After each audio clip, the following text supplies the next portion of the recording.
ভাই। আসসালামু আলাইকুম বন্ধুরা, কেমন আছেন?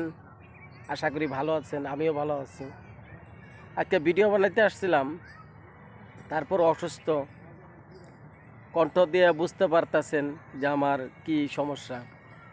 একটু জ্বর, তারপরও ভিডিও বানাচ্ছি, কারণ ফেসবুকে থাকতে হলে ভিডিও বানাইতে হবে।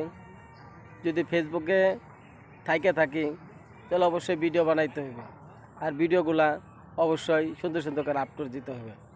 তাহলে অবশ্যই তাই যত জ্বর থাকুক না কেন, তারপরে ভিডিও বানাচ্ছি অনেক কষ্ট করে। আমার সাথে আসসালামু মুসা আলাইকুম ভাই ভাই। আছে। মুসা ভাই কিছু বলবেন? আসসালামু আলাইকুম ভাই। খুবই শারীরিকভাবে খুবই অসুস্থ। আপনারা আমাদের জন্য একটু দোয়া করবেন। গলার কণ্ঠ খুব ভালো না ভাই আজকে। আপনারা খুবই দোয়া করবেন আমাদের জন্য, যাতে আপনাকে মাঝে আমরা ভালো ভালো ভিডিও উপহার দিতে পারি। ধন্যবাদ সকলকে, ভালো থাকবেন ইনশাল্লাহ। সবাই সুস্থ থাকবেন আর আমাদের জনকে দোয়া করবেন। আর যদি ভিডিওটা আপনার সামনে যায় তাহলে একটু হলে সাবস্ক্রাইব করে দিবেন ভাই। ধন্যবাদ সবাইকে। আল্লাহ হাফেজ।